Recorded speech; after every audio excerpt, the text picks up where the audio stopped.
হে মহাজীবন, আরে কাব্য নয়, এবারে কঠিন কঠোর গদ্যে এনো। পদলালিত্য ঝঙ্কার মুছে যাক, প্রয়োজন নেই আজ কবিতার স্নিগ্ধতার। কবিতা, তোমায় দিলাম আজকে ছুটি। ক্ষুধার রাজ্যে পৃথিবী গদ্যময়, পরিবার চাঁদ যারা ঝলসানো রুটি। ক্ষুধা, মন্দা, শোকে জর্জরিত পৃথিবীর যে রূপ, সেটি দুঃস্বপ্নের চেয়েও আরো বেশি কঠিন, আরো বেশি ভয়াল। আমরা পৃথিবীর 700 কোটি মানুষ কখনোই সেই পৃথিবীর কামনা করি না। আমরা চাই এটি সুখী, সমৃদ্ধ, শান্তিপূর্ণ এবং বসবাসযোগ্য স্বপ্নের পৃথিবী নির্মাণ করতে, পরবর্তী প্রজন্মের জন্য এটি স্বপ্নের পৃথিবী উপহার দিয়ে যেতে। তো আমরা সেই স্বপ্নের পৃথিবী নির্মাণের পথে এগিয়ে চলেছি। আর আজ আমরা আমাদের প্রকল্পের মাধ্যমে সেই বিষয়টি আজকে উপস্থাপন করে যাব যে আমরা কিভাবে আমাদের আজকের প্রকল্পের বিষয় এসডিজি অর্থাৎ সাস্টেইনেবল ডেভেলপমেন্ট গোলস বা টেকসই উন্নয়ন অভিষ্টের মাধ্যমে কিভাবে সেই স্বপ্নের পৃথিবী নির্মাণের পথে এগিয়ে যাচ্ছি।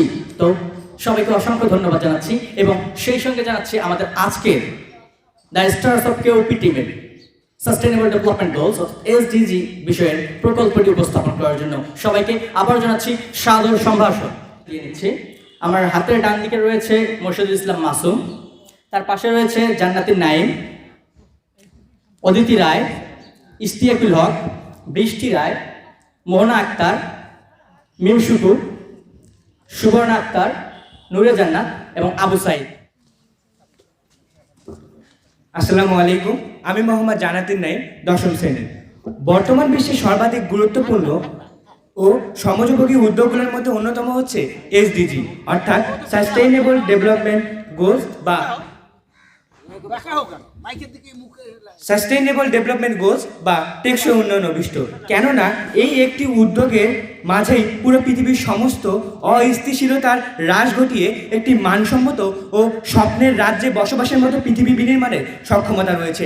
আমরা যদি উদাহরণ দেই তাহলে এসডিজি বাস্তবায়নের আগের পৃথিবীর দিকে যদি আমরা একটু লক্ষ্য করি তাহলে 1990 সাল থেকে 2015 সাল পর্যন্ত যদি আমরা একটু অতি দারিদ্র্যের সূচকটা দেখি তাহলে 1990 সাল থেকে 2015 সাল পর্যন্ত এ যাবত প্রায় 64% মানুষকে আমরা দারিদ্র্যের হার থেকে কিন্তু আমরা মুক্তি দিতে পেরেছি। দারিদ্র্যের হার থেকে মুক্তি দিতে পেরেছি। এছাড়াও যেখানে 2000 সালে প্রতি হাজারে নবজাতকের মৃত্যুর সংখ্যা ছিল 31 জনে, তা এসডিজি গৃহীত হওয়ার পর 2017 সালে কমে দাঁড়িয়েছে শতকরা মাত্র 1.8%। এসডিজি উদ্যোগ গৃহীত হওয়ার পূর্বে নিরাপদ পানি পৌঁছাতো শতকরা মাত্র 61% মানুষের কাছে এবং এসডিজি এই বাস্তবায়ন হওয়ার পরে তা 2018 সালে দাঁড়িয়েছে শতকরা 71% মানুষের কাছে এই পানিটি পৌঁছাচ্ছে। এবং বিশ্বব্যাপী 2015 সালে প্রবৃদ্ধির হার ছিল যেখানে 1.63%, তা 2017 সালে অর্থাৎ এসডিজি 8 টেকসই অর্থনীতির লক্ষ্যমাত্রা অর্জনের প্রেক্ষিতে সারা বিশ্বে সেটি বেড়ে দাঁড়িয়েছে 1.9%। এতক্ষণ যাবত আমরা যে তথ্যচিত্রটি বিশ্লেষণ করলাম তাতে একটি সুস্পষ্টভাবে প্রমাণিত হয় যে 2015 সালের পূর্বের পৃথিবীর যে প্রতিবন্ধকতাগুলো বৈশ্বিক শক্তি বৃদ্ধিতে অন্তরায় হয়ে দাঁড়িয়েছিল, কেবল এসডিজি এর হাত ধরেই মাত্র 6 বছরের ব্যবধানে পরিবর্তন করে দারিদ্র্য, ক্ষুধা, সুস্বাস্থ্য, শিক্ষা, লিঙ্গ বৈষম্য সহ সকল অঙ্গনে বিশ্বকে এগিয়ে নিয়ে গেছে অনেক দূর। অর্থাৎ এসডিজি উদ্যোগ গৃহীত হওয়ার 6 বছরের ব্যবধানে বিশ্ব যে স্বপ্নযাত্রার দীর্ঘ পথ পাড়ি দিয়েছে, আমি বিশ্বাস করি 2030 সালের মধ্যে সেই স্বপ্নযাত্রার চূড়ান্ত পর্যায়ে কাউকে পেছনে না ফেলে সকলকে এগিয়ে নিয়ে যাব এক নতুন বিশ্বের দিকে, যে পৃথিবীতে ক্ষুধা, দারিদ্র্য, অশিক্ষা, দুর্নীতি, বাল্যবিবাহ, নারী নির্যাতন, সকল অন্যায়, অবিচার, যুদ্ধ, বিগ্রহ কেবল অতীত স্মৃতিতে পরিণত হবে। মানুষের ও সকল অস্তিত্বের সুরক্ষা সহ জলবায়ু পরিবর্তনের ঝুঁকি মুক্ত হবে সারা বিশ্ব। প্রতিষ্ঠিত হবে টেকসই উন্নয়নের অংশীদারিত্ব ও বৈশ্বিক সক্ষমতা।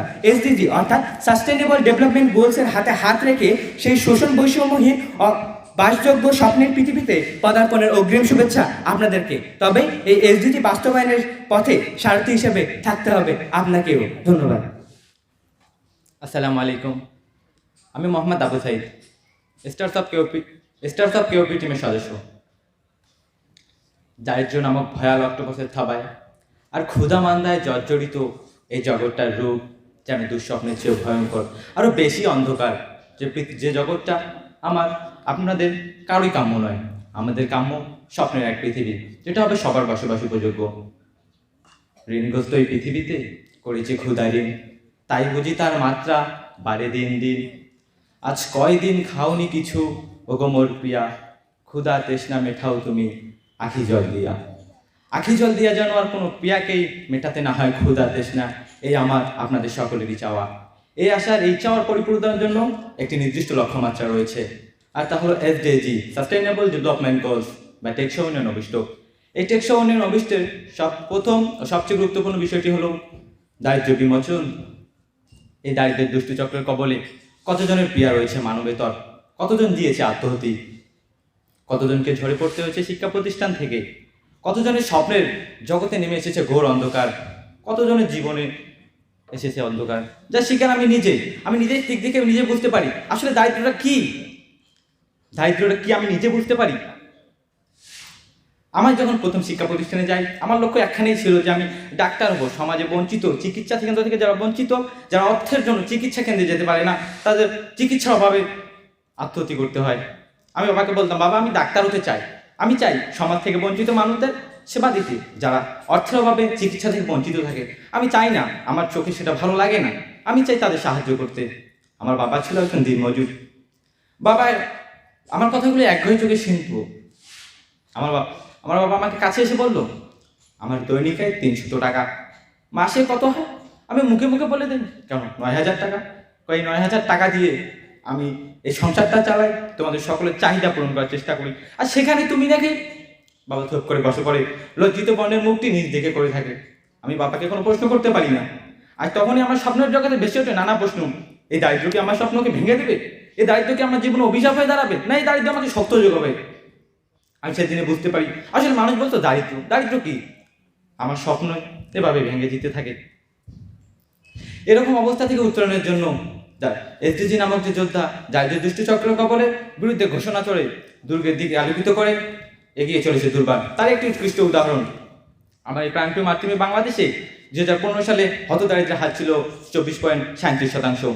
SDG গ্রহণের পর তা কমে দাঁড়িয়েছে 2017 সালে 23.17%, এবং সর্বশেষ জরিপ 2020 অনুযায়ী সংখ্যা দাঁড়িয়েছে 18.67%। আমরা আশাবাদী আমাদের স্বপ্নের পৃথিবী দেখতে। বাংলাদেশ SDG অর্জনের যে অস্বাভাবিক গতি নিয়েছে, 2030 সাল নাগাদ আমাদের পৌঁছে দেবে স্বপ্নের এক পৃথিবীতে, যে পৃথিবীতে থাকবে না দারিদ্র, থাকবে না ক্ষুধার জ্বালা, থাকবে না যে পৃথিবীতে ক্ষুধার জ্বালা মরবে কেউ, কাঁদবে কেউ রাস্তার ধারে। আমরা এটাই চাই। আমরা চাই আমাদের সমাজে সবাই একসাথে যাইতে। আমরা চাই না এরকম পৃথিবী। ধন্যবাদ সবাইকে। তো আমরা যেহেতু আমাদের SDG এর তৃতীয় গোলসটি হচ্ছে স্বাস্থ্য সুরক্ষা নিশ্চিত করা, তো এক্ষেত্রে স্বাস্থ্য সুরক্ষা নিশ্চিত করার ক্ষেত্রে SDG কিরকম ভূমিকা রাখছে সেগুলো একটি নাটিকার মাধ্যমেই দেখবো। আসসালামু আলাইকুম আপা। ওয়ালাইকুম আসসালাম। কেমন আছেন আপা? জি আলহামদুলিল্লাহ ভালো, আপনারা কেমন আছেন? হ্যাঁ আপা ভালাই আছি। তো কিল্লায় আছেন আপনি আমাকে গ্রামে? আপনাদের এলাকার যে কমিউনিটি ক্লিনিক আছে সেখানকার নতুন স্বাস্থ্যকর্মী আমি। ও আচ্ছা আপা, কমিটি ক্লিনিক আবার কি আপা? ওটা কমিউনিটি ক্লিনিক না, ওটা কমিউনিটি ক্লিনিক, যেখানে সব ধরনের স্বাস্থ্য সেবা দেওয়া হয়। আচ্ছা, আপনারা কিসের পানি পান করেন? আপা মোরা তো এই দিঘির পানি পান করি। কেন আপা? আল্লাহ বলেন কি, এই পুকুরের পানি তো পান করা যাবে না। এখানে নিরাপদ পানি পান করা আমাদের জন্য একটা মূল বৈশিষ্ট্য, যেখানে নিরাপদ পানি পান করলে আমরা বিভিন্ন ধরনের অসুখের সম্মুখীন হব না। পুকুরের পানিতে বিভিন্ন ধরনের রোগ জীবাণু থাকে, যার ফলে চর্মরোগ, কলেরা ইত্যাদি রোগ দেখা দিতে পারে। হ্যাঁ আপা, স্বাস্থ্য সেবার জন্য আমরা আবার ক্লিনিক কি যেন বললেন, কমিউনিটি না কি বললেন, সেখানে আবার যাওয়ান লাগবে কেন আপা? ওখানে গেলে আপনারা বিভিন্ন ধরনের যে রোগগুলো আছে সেই সব ধরনের স্বাস্থ্য সেবা পেয়ে যাবেন। স্বাস্থ্য সেবার জন্য আবার ওইখানে যেতে হবে কেন আপা? আমাকে গ্রামে পূর্ব পাড়ায় ওইখানে একটা ওই যে বলে না যে সাধু বাবা, হ্যাঁ না বাবা সান্ধু বাবা, হ্যাঁ বাবার কাছে গেলে তো আমরা সব রোগ থেকে আমরা মুক্তি পেতে পারি। সব ধরনের রোগ থেকে? তাহলে যে কয়েকদিন আগে শুনলাম আপনাদের গ্রামের একটা মেয়ে বিনা চিকিৎসায় মারা গেল। হ্যাঁ বা, হ্যাঁ তো মোর নিজের মায়ের পেটের বই না বা, হ্যাঁ রে, যত চেষ্টা করেও আমরা বাঁচাতে পারলাম না আপা। তাকে যদি সঠিক সময়ে কমিউনিটি ক্লিনিকে নিয়ে যেতেন তাহলে তাকে বাঁচিয়ে উঠাতে পারতেন। এই জন্যই এসডিজি বাস্তবায়িত হচ্ছে, যেখানে সব ধরনের সেবা আপনারা হাতে নাগালে পাবেন।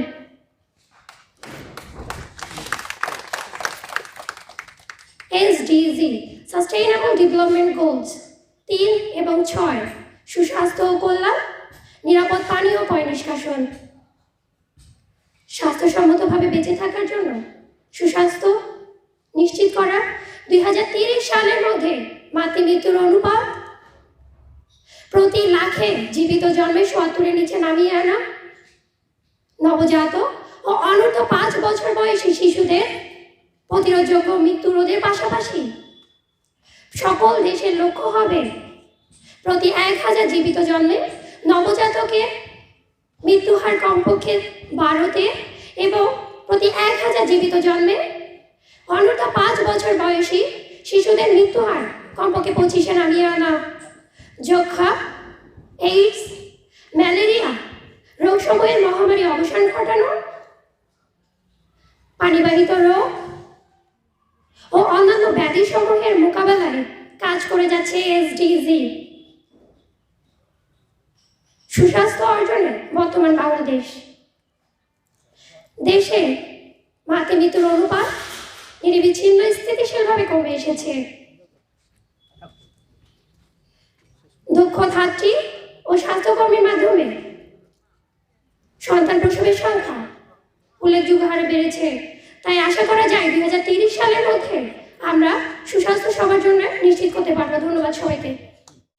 ধন্যবাদ। তো আমরা হচ্ছে যে নাটিকেটের মাধ্যমে কমিউনিটি ক্লিনিককে তুলে ধরার চেষ্টা করেছি এবং সেই সঙ্গে চেষ্টা করেছি যে এখনো আমাদের প্রত্যন্ত অঞ্চলে যে মানুষরা রয়েছে তারা কিন্তু ওই চান্দু বাবা অর্থাৎ সাধু বাবা যে রয়েছে সেই সাধু বাবার মতো মানুষদের কাছে প্রতিনিয়ত প্রতারিত হচ্ছে, যার ফলে আমাদের স্বাস্থ্যসেবার নাজুক অবস্থা এখন পর্যন্ত বিদ্যমান রয়েছে এবং প্রতিনিয়ত এই ভুল চিকিৎসার জন্য অপ্রত্যাশিত মৃত্যুর হার বেড়েই চলেছে। তো ঠিক এই জায়গাটি থেকে আমাদের বাংলাদেশ সরকার যে উদ্যোগটি গ্রহণ করেছে অর্থাৎ প্রত্যেকটি অঞ্চলে কমিউনিটি ক্লিনিক স্থাপনের, সেটি তুলে ধরার জন্য আমাদের এই নাটিকেটের কমিউনিটি ক্লিনিকের কথাটি তুলে নিয়ে আসা এবং সেই সঙ্গে আমরা আরও একটি যুগোপযোগী উদ্যোগ দেখতে পারি হচ্ছে যে বাংলাদেশ সরকারের, সেটি হচ্ছে যে প্রায় প্রত্যেকটি অঞ্চলে প্রত্যেকটি এলাকায় যেখানে বিশুদ্ধ পানির অভাব রয়েছে সেখানে নলকূপ স্থাপন করা। তো এই জায়গাটি থেকে বাংলাদেশ সরকার এসডিজি অর্জনের জন্য যে জোরদার ভূমিকাটি পালন করছে, আমরা সেই জায়গাটি থেকে বাংলাদেশ সরকারকে অবশ্যই কৃতজ্ঞতা জানাই, সাধুবাদ জানাই, কারণ বাংলাদেশ সরকার এখন পৃথিবীর একটি অংশ হিসেবে নিজেদেরকে দেখছে এবং এগিয়ে চলেছে স্বপ্নের পৃথিবী বিনির্মাণের পথে। তবে আমরা যদি এই স্বপ্নের পৃথিবী বিনির্মাণ করতে চাই, সর্বপ্রথম যে বিষয়টি দরকার সেটি হচ্ছে অশিক্ষা, কুশিক্ষা, কুসংস্কারচ্ছন্নতা যেটি রয়েছে সেই পৃথিবী থেকে আমাদেরকে বেরিয়ে আসতে হবে, অর্থাৎ শিক্ষার আলোয় উদ্ভাসিত হতে হবে আমাদেরকে। আমাদের এসডিজির 4 নম্বর গোলসটি হচ্ছে শিক্ষা এবং সেই শিক্ষা অবশ্যই গুণগত এবং মানসম্মত শিক্ষা। এবারে শিক্ষা ক্ষেত্রে বিভিন্ন জরিপ নিয়ে একটি বক্তব্য প্রদান করবে সুকু।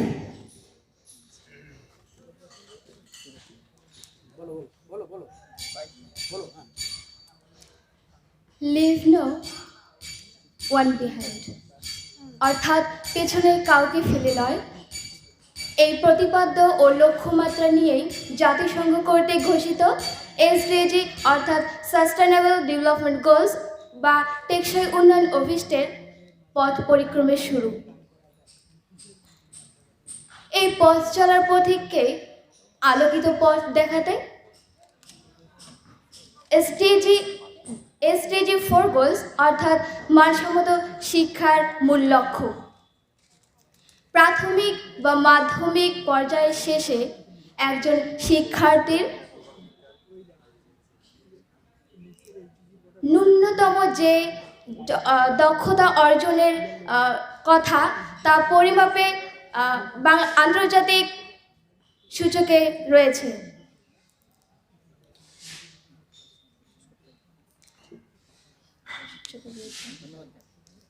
এরপর আমরা যদি দেখি এছাড়া হচ্ছে যে 2019 সালের জরিপ অর্থাৎ MICS অর্থাৎ মাল্টিপল ইন্ডিকেটর ক্লাস্টার সার্ভে অনুযায়ী দ্বিতীয় ও তৃতীয় শ্রেণীর শিক্ষার্থীদের মধ্যে দ্বিতীয় তৃতীয় শ্রেণীর শিক্ষার্থীদের মধ্যে যে শিক্ষার মানটা রয়েছে, তো তারা বাংলা বিষয়ে যেটা বলতে চাচ্ছে সেটার মান হচ্ছে এখন দাঁড়াচ্ছে যে 25.9%, এবং দ্বিতীয় তৃতীয় শ্রেণীর শিক্ষার্থীদের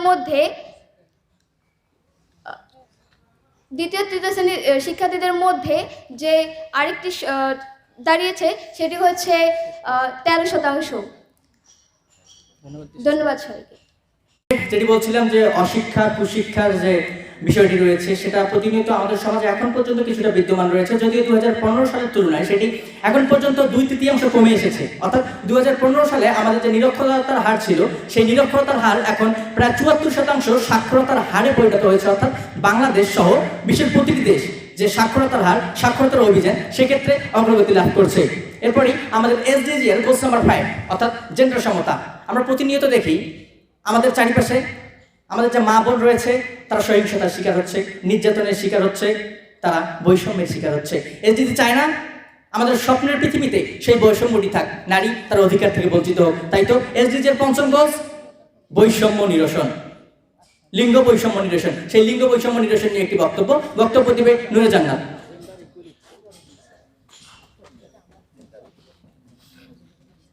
SDG সাস্টেইনেবল ডেভেলপমেন্ট গোলস 5 লিঙ্গ সমতা। নারী পুরুষ বৈষম্য যা বর্তমান সারা বিশ্বে বিরাজ করছে, যা পৃথিবীর অর্থসামাজিক উন্নয়নকে বাধাগ্রস্ত করছে, যার প্রধান কারণ সামাজিক দৃষ্টিভঙ্গি। যখন কোনো পরিবারে একটা ছেলে সন্তান জন্মগ্রহণ করে তখন পিতার মুখে যেন রাজ্য জয়ের হাসি থাকে, সারা গ্রামে মিষ্টি বিতরণ করে বলে আমি ছেলের বাবা হয়েছি। কিন্তু যখন সেই পরিবারে একটা মেয়ে সন্তান জন্মগ্রহণ করে তখন পিতার মুখে সেই হাসি যেন গায়েব হয়ে যায়। পরিবারের লোকজন যেন বলে এই বউকে বাপের বাটি পাড়িয়ে দে। হতচ্ছাড়ি ছেলের মুখ দেখাতে পারলো না। তারা ভুলে যায় একটা মেয়েও একটা পরিবারের জন্য, একটা সমাজের জন্য ব্যয়ভার বহন করতে পারে, একটা নাম নিয়ে আসতে পারে। তারাও ডাক্তার, ইঞ্জিনিয়ার কিংবা উকিল হয়ে পরিবার ও সমাজের নাম উজ্জ্বল করতে পারে। 2019 সালে বৈশ্বিক জেন্ডার গ্রাফ সূচকে 153টি দেশের মধ্যে বাংলাদেশের অবস্থান ছিল 50তম, এবং রাজনীতিতে নারীর ক্ষমতায়নের ক্ষেত্রে বিশ্বে বাংলাদেশের অবস্থান 7ম, যা বাংলাদেশকে উপস্থাপন করছে যে বাংলাদেশেও নারীর ক্ষমতায়ন আছে। তাই আমরা আশা রাখি 2030 সালের মধ্যে বাংলাদেশে নারীর ক্ষমতায়ন নিশ্চিত হবে। ধন্যবাদ সবাইকে। অসংখ্য ধন্যবাদ। তো আমরা SDG এর গোলস 1 দারিদ্র বিমোচন, গোলস 2 ক্ষুধামুক্তি, গোলস 3 সুস্বাস্থ্য, গোলস 4 গুণগত শিক্ষা, গোলস 5 লিঙ্গ বৈষম্য নিরসন এবং গোল 6 সুপেয় পানি এবং নিরাপদ পানি নিষ্কাশন ব্যবস্থা সম্পর্কে এতক্ষণ 6টি বক্তব্য শুনলাম। তো একটু বোরিং লাগতে পারে যে আসলে আমরা কি শুধু বক্তব্যের মাধ্যমে SDG জানবো। তো এক্ষেত্রে আমাদের একটু নতুনত্ব রয়েছে এবং আমাদের দলেরই একজন সদস্য মিম শুকু যে স্বরচিত একটি কবিতার মাধ্যমে এই 6টি বিষয়কেই আপনাদের সামনে তুলে ধরবে।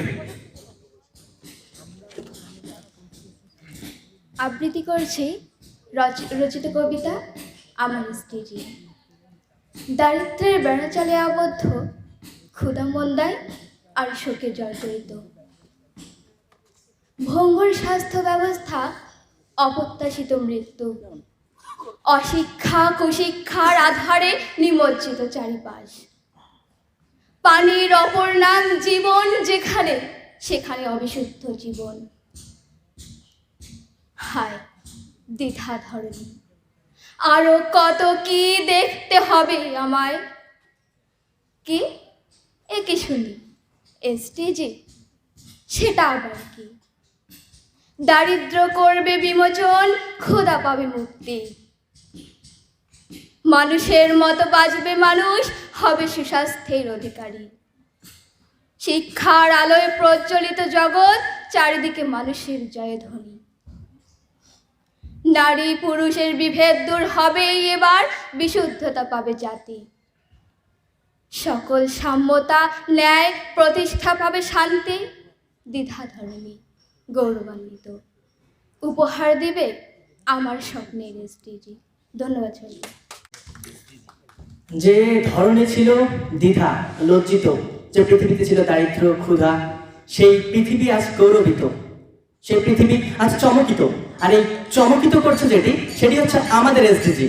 তো আমাদের এসডিজি এর ৬টি গোলস সম্পর্কে আমরা বললাম। আমাদের এসডিজি এর ৭ম এবং ৮ম গোলস নিয়ে একটি speech. Now I would like to Shubhana please come and describe about the goals 7 and 8 in SDG, please. Hello dears, I am Suvarna, member of the Stars of KOP team. Now I am discuss about SDG Goal 7, the affordable and clean energy, and Goal 8, decent work and economic growth. Between 2000 and 2018, the number of people with electricity increased from 78 to 90%, and the number without electricity dipped to the 789 million. Yet, as the population continues to grow, as we will demand for cheap energy and economy reliant on fossil fuels is creating drastic change to our climate. Over the past 25 years, the number of workers living in extreme poverty has declined dramatically, and despite the lasting impact of 2008 economic crisis and global recession in developing countries, the middle classes makes up more than 34% of total employed, a number that has already tracked between 1991 and 2015. However, as the global economy continues to recover, we are seeing solar growth, winding inequalities, and not jobs enough to growing labor force. According to the International Labour Organization, more than 204 million people are unemployed 2015. This SDG is sustained promoted economic growth, higher levels of productivity, and in technological innovation, investing in winding, solar power, and improving and ensuring energy and productivity employment, decent work for all people. We achieve SDG by 2030. Thank you so much. সাশ্রয়ী জ্বালানি এবং টেকসই অর্থনীতি SDG এর ৭ম এবং ৮তম goals. Suborna যেটি বলছিল, আমাদের যে কর্মসংস্থানের অভাব রয়েছে এবং টেকসই অর্থনীতির সঙ্গে যে বিষয়টি ওতপ্রোতভাবে জড়িত, সেটি হচ্ছে সাশ্রয়ী জ্বালানির একটি বিষয়, যেখানে হাজার হাজার কর্মসংস্থানের সৃষ্টি হচ্ছে। এবং সেই সঙ্গে সাশ্রয়ী জ্বালানি একদিকে যেমন আমাদের নবায়নযোগ্য সম্পদের ব্যবহার বৃদ্ধি করছে, অনবায়নযোগ্য সম্পদ সংরক্ষণ করছে, এবং সেই সঙ্গে আমাদের জিডিপি অর্থাৎ গ্রোস ডোমেস্টিক প্রোডাক্ট বৃদ্ধিতে সহায়ক ভূমিকা রাখছে। তো আমরা এসডি 1 2 3 4 5 6 7 8 আর 8টি গোলস বিশ্লেষণ করলাম। তো এক্ষেত্রে কথা আসতে পারে, আমরা তখন বিশ্বব্যাপী আলোচনা করলাম আমাদের বাংলাদেশের অবস্থান কি, আমাদের প্রাণপ্রিয় এই মাতৃভূমি এসডিজি অর্জনে কতটুকু এগিয়ে গিয়েছে, কতটুকু সোচ্চার। এই জায়গাটিতে আমরা আমাদের বাংলাদেশ সরকারের যে এসডিজির গোলস রয়েছে সেটি একটি গানের মাধ্যমে আপনাদের সামনে উপস্থাপন করার চেষ্টা করব। গান সামনে আসার জন্য আমন্ত্রণ জানাচ্ছি মশিদুল ইসলাম মাসুম এবং অদিতি রায়কে।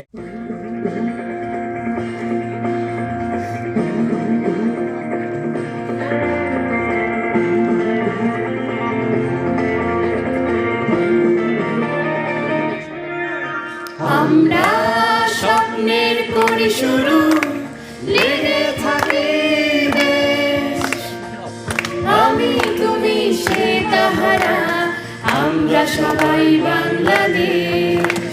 পৃথিবীকে বুঝিয়ে দেব কেমন বাংলাদেশ।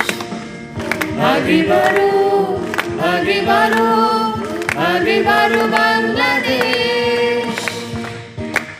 এসো বাংলাদেশ, এসো সচ্ছলতায়, দুধে ভাতে আনন্দে উৎসলতায়, হাসি খুশি সুস্বাস্থ্যে জ্ঞানে উন্নত, নারী পুরুষ একতালে মায়ের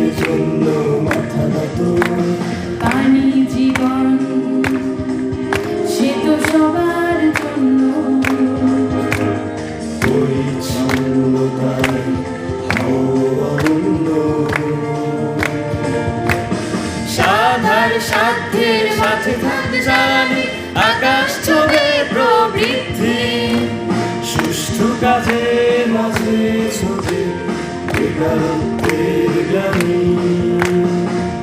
বুঝে যাক যত অসমতা, পৃথিবীর সাথে হোক বন্ধুতা।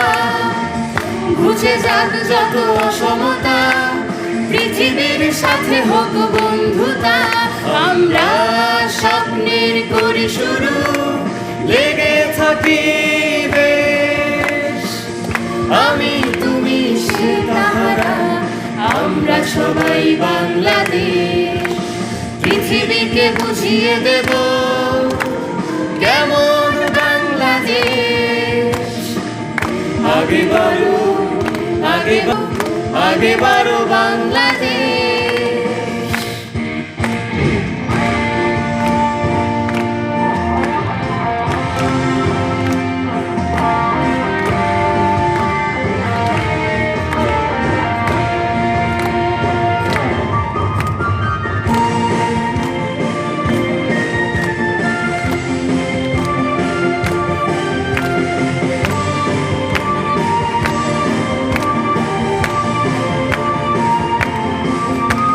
শিল্প অবকাঠামোয় আসুক উদ্ভাবনী জয়।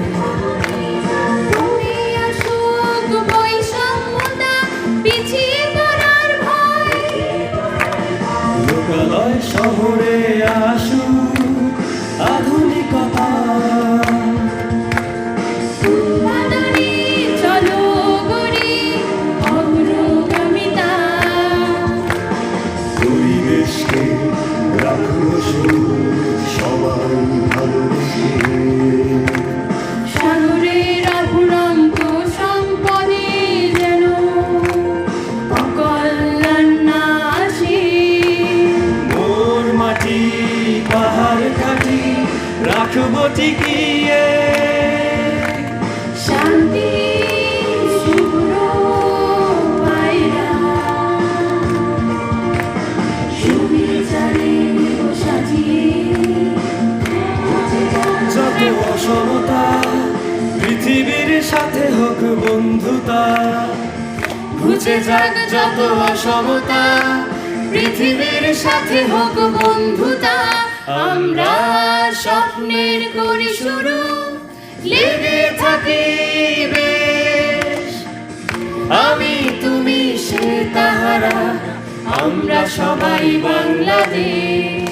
তো আমরা এতক্ষণ হিয়া এবং মাসুমের কণ্ঠে একটি গানের মধ্য দিয়ে আমাদের এসডিজি এর প্রেক্ষাপটে বাংলাদেশের যে 17টি গোলস রয়েছে সেই 17টি গোলসের লক্ষ্যমাত্রাগুলো আবার কিভাবে সাব গোলস হিসেবে নেওয়া হয়েছে এবং কিভাবে কতভাবে কীরকম উদ্ভাবনী কাজগুলো করা হচ্ছে গানের মধ্য দিয়ে জানলাম। এবং এর আগে আমরা 1 থেকে 9 নম্বর গোলস পর্যন্ত জেনেছি, 10 নম্বর গোলস জেনেছি। তো এবার 11 এবং 12তম গোলস আমরা বৃষ্টির বক্তব্যের মধ্য দিয়ে শুনবো।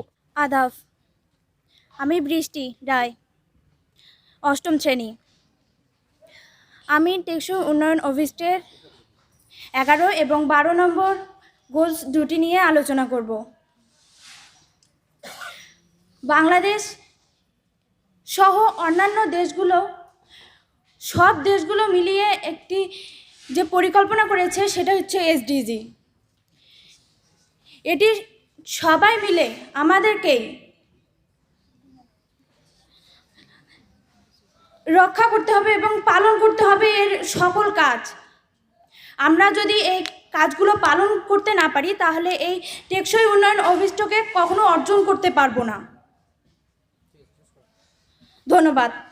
যে গোলসের কথা বললো যে রক্ষা করতে হবে, হ্যাঁ অবশ্যই আমাদের রক্ষা করতে হবে, কেননা আমাদের বিশ্বের চালিকা শক্তির মূল যে জিনিস, মূল যে হাতিয়ার সেটি হচ্ছে বিশ্ব অর্থনীতি। তো বিশ্ব অর্থনীতির ক্ষেত্রে যে গোলস দুটির কথা বৃষ্টি বললো, স্থলজ জীবন এবং জলজ জীবন, স্থলজ জীবন এবং জলজ জীবনের বিপুল পরিমাণ যে সম্ভাবনা রয়েছে, সম্ভাবনাময় সম্পদগুলো রয়েছে, সেই সম্পদগুলো রক্ষণাবেক্ষণ এবং সংরক্ষণের জন্যই এসডিজি এর গোলস দুটি।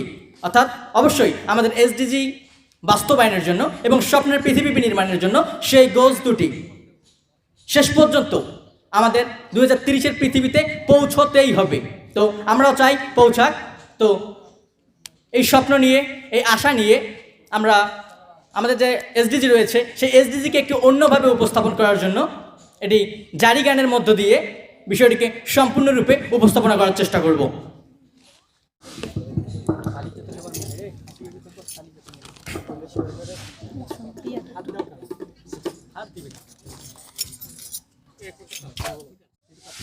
আমি প্রথমে বন্দনা করি আমার আল্লাহ নবীর নাম, তারপরে বন্দনা করি আমার রাসূলের চরণ। চারিদিকে বন্দনা করতে আমার হবে অনেক দেরি। এই যে মন দিয়া শোনেন ভাই এসডিজি এর জারি,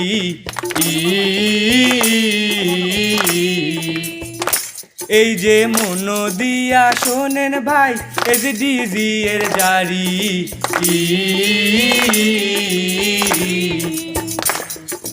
দারিদ্র সীমা শূন্যের কাছাকাছি আসবে, সকলের মৌলিক চাহিদা পূরণ। হায় রে, দারিদ্র সীমা শূন্যের কাছাকাছি আসবে, সকলের মৌলিক চাহিদা পূরণ হবে। সকলের জন্য থাকবে সুস্বাস্থ্য ব্যবস্থা, হায় রে সকলের জন্য থাকবে সুস্বাস্থ্য ব্যবস্থা। ঘরে বসে সবাই পাবে স্বাস্থ্য সেবা।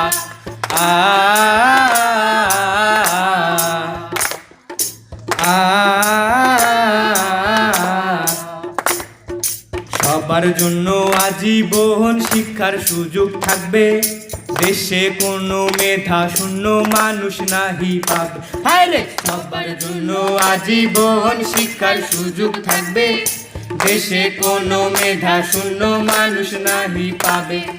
সকল স্তরে নারীর অবদান দিন দিন বাড়ছে, হায় রে সকল স্তরে নারীর অবদান দিন দিন বাড়ছে। নারী সমতার আসবে, ক্ষমতায়ন বাড়ছে।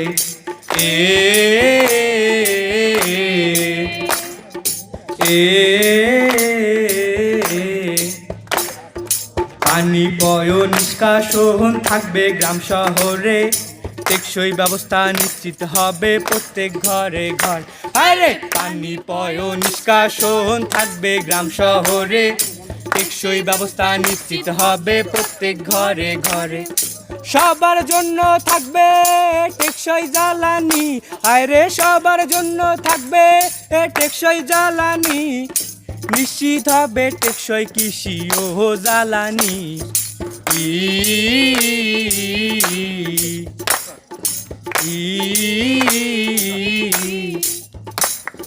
সকলের জন্য থাকবে কর্মসংস্থান, অর্থনীতি ফিরে পাবে নতুন প্রাণ। আরে সকলের জন্য থাকবে কর্মসংস্থান, অর্থনীতি ফিরে পাবে নতুন প্রাণ। টেকসই শিল্পায়ন হবে গ্রাম ও শহরে, আরে টেকসই শিল্পায়ন হবে গ্রাম ও শহরে। বেকাররা পাবে নিজ নিজ কর্মসংস্থান।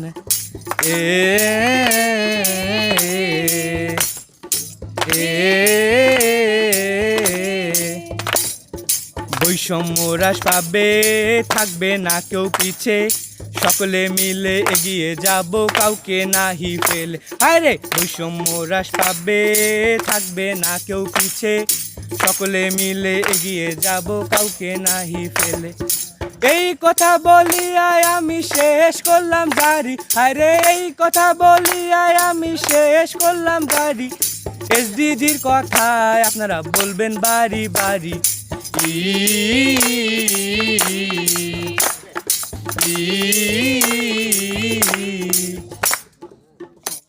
আচ্ছা ভাইয়া, এই বৃক্ষটা আপনি কি জন্য এনেছেন এখানে?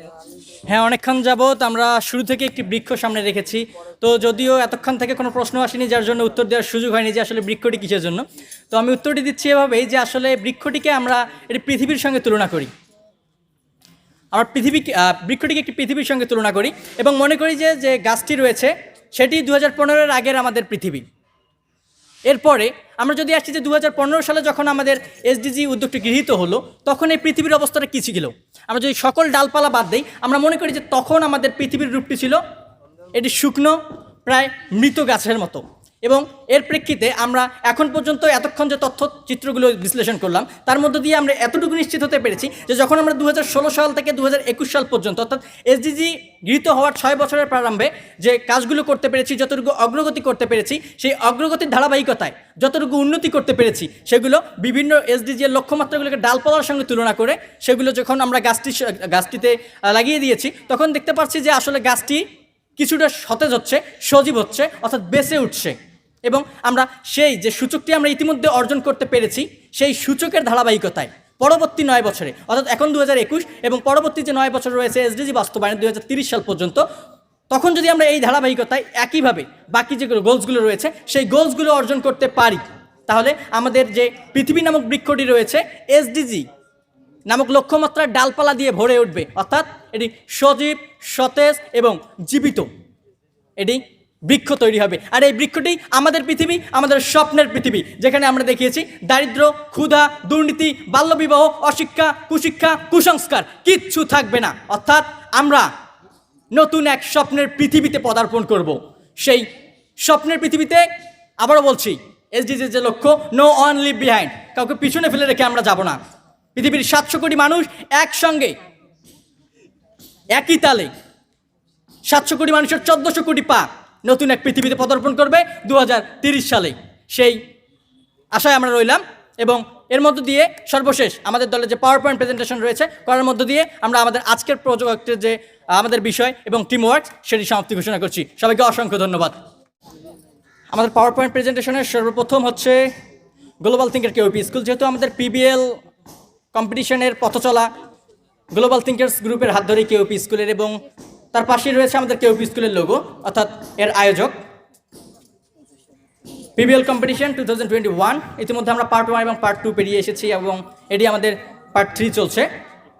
আমাদের প্রজেক্টের নাম এসডিজি অর্থাৎ সাস্টেইনেবল ডেভেলপমেন্ট গোলস বা টেকসই উন্নয়ন অভিষ্ট।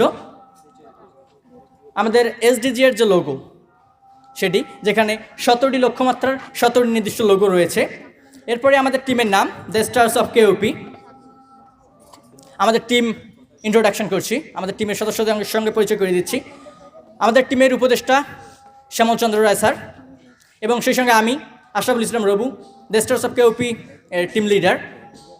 আমাদের বাকি টিমের সদস্যরা হলো নূরে জান্নাত 10ম শ্রেণী, মিমশুকু 10ম শ্রেণী, অদিতি রায় 10ম শ্রেণী, জান্নাতিন নাইম 10ম শ্রেণী, আবু সাইদ 9ম শ্রেণী, সুবর্ণা আক্তার 9ম শ্রেণী, বৃষ্টি রায় 8ম শ্রেণী, মোহনা আক্তার 6ষ্ঠ শ্রেণী। সবাইকে দ্য টিম স্টার্স কেওপি এর পক্ষ থেকে অসংখ্য ধন্যবাদ। আমরা এইখানে যে কাজটি করছি সেটা আমাদের সম্পূর্ণ নিজেদের হাতে তৈরি, কিন্তু আপনারা যে এইখানে কম্পিউটার প্রিন্ট করেছেন এতে কি আপনারা ব্যর্থতা স্বীকার করছেন?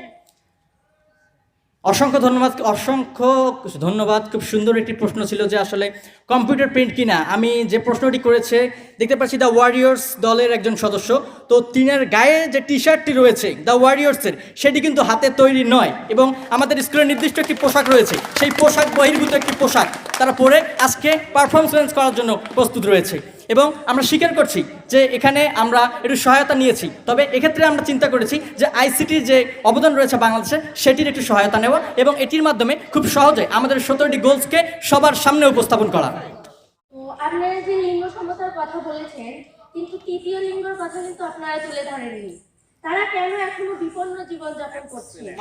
তাদেরকে কেন মূল্যায়ন করা হয় না? অসম্ভব ধন্যবাদ। আমার মনে হয় যে আমার যে প্রতিপক্ষ প্রশ্নটি করলো গানটি এবং জারি গানটি, দুটি গান খুব সুন্দরভাবে লক্ষ্য করেনি, উপভোগ করেনি কিংবা মনোযোগ ছিল না, যার কারণে এই বিষয় দুটি সে জানার জন্য এড়িয়ে গিয়েছে। আমরা কিন্তু জারি গান এবং গানের মাধ্যমে খুব সুন্দরভাবে বুঝিয়ে দিয়ে গেছি যে লিঙ্গ বৈষম্যের যে বিষয়টি রয়েছে পূর্বে এর অবস্থান কী ছিল, এখন কি অবস্থান দাঁড়িয়েছে। এবং তৃতীয় লিঙ্গের যে কথা বললো যে তারা এখন রয়েছে কি মানবেতর, তারা কিন্তু এখন মানবেতর নেই। তারা বাংলাদেশ সরকারের যে পৃষ্ঠপোষকতা রয়েছে সেই পৃষ্ঠপোষকতায় বিভিন্ন কর্মসংস্থানে এখন নিয়োজিত রয়েছে, তারা গাড়ি চালাচ্ছে, তারা বিভিন্ন কলকারখানায় কাজ করছে। তো এই জন্য খুব সুন্দর একটি প্রশ্ন ছিল।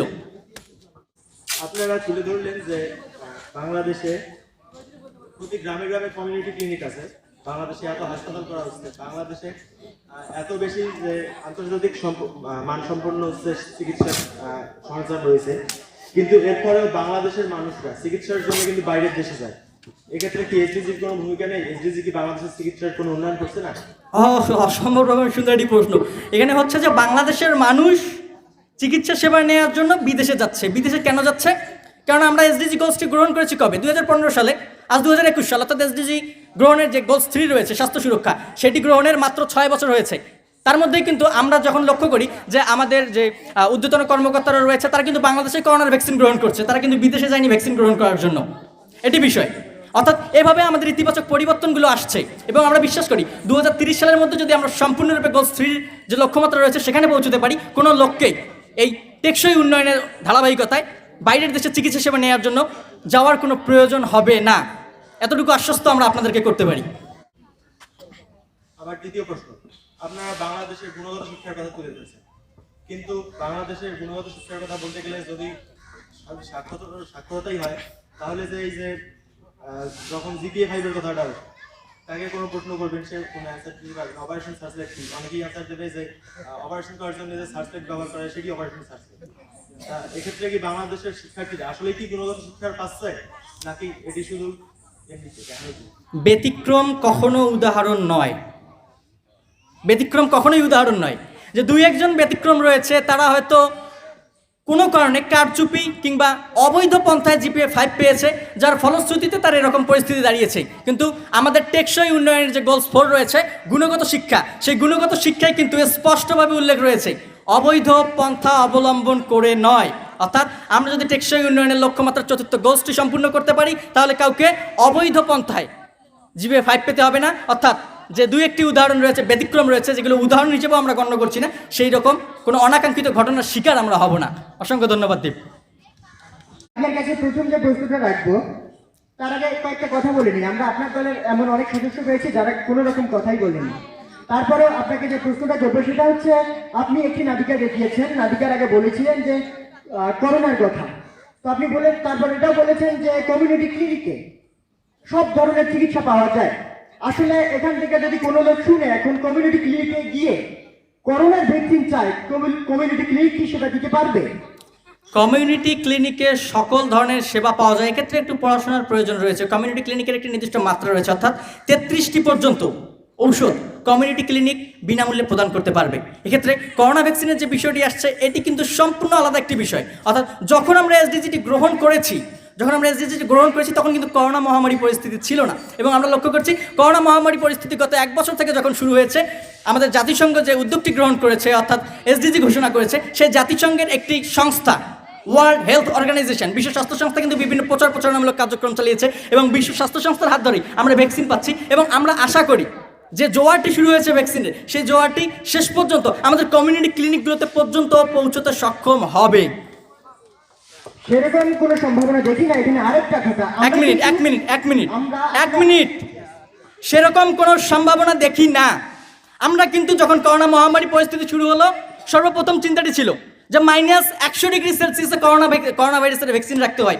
সেই সক্ষমতা বাংলাদেশের নেই, অর্থাৎ বাংলাদেশকে সবার শেষে করোনা ভ্যাকসিন গ্রহণ করতে হবে। কিন্তু না, এখন আমরা যদি লক্ষ্য করি সারা বিশ্বের যে প্রথম সারির দেশগুলো রয়েছে, সেই প্রথম সারির দেশের তালিকায় থেকে বাংলাদেশ করোনার ভ্যাকসিন গ্রহণ করছে। তাহলে কমিউনিটি ক্লিনিকে করোনার ভ্যাকসিন পৌঁছানো কেন সম্ভব নয়? তো এখানে তো আপনি স্বাস্থ্যসেবা নিয়ে কথা বলেছেন, আপনার প্রোগ্রামটাতে স্বাস্থ্যসেবা একটা অংশ ছিল, কিন্তু স্বাস্থ্যসেবার কোনো জায়গায় আমরা কেউ এরকম কোনো উত্তর পাইনি। স্বাস্থ্যসেবার কোনো উত্তর পাইনি? এই আপনি এখন যে উত্তরগুলো দিলেন, এর আগে এরকম কোনো উত্তর আপনি করেননি। আপনার কোনো প্রোগ্রামে আমরা এটা দেখতে পাইনি। এখন আপনি মনে করেন আমি এসব আপনার জন্যই বাকি রেখেছিলাম।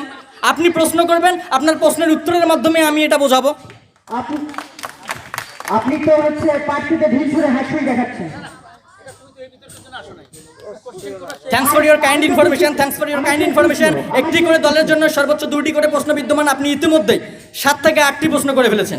আপনি হয়তো ভুলে গেছেন, উত্তরগুলো পাল্টা উত্তর ছিল। আমার দ্বিতীয় প্রশ্নটি হচ্ছে, আপনার একজন স্বাস্থ্যকর্মী ছিল, তিনি বললেন যে পুকুরের পানি কোনোভাবে পান করা যাবে না। এরপর তিনি কোনো রকম সলিউশন দেখাননি যে কি পানি পান করবে, অথচ আমরা জানি যে বন্যার পানি বিভিন্ন জীবাণুনাশক ব্যবহার করে পান করা যায়। তো এখানে কোনো প্রয়োজন ছিল কি না?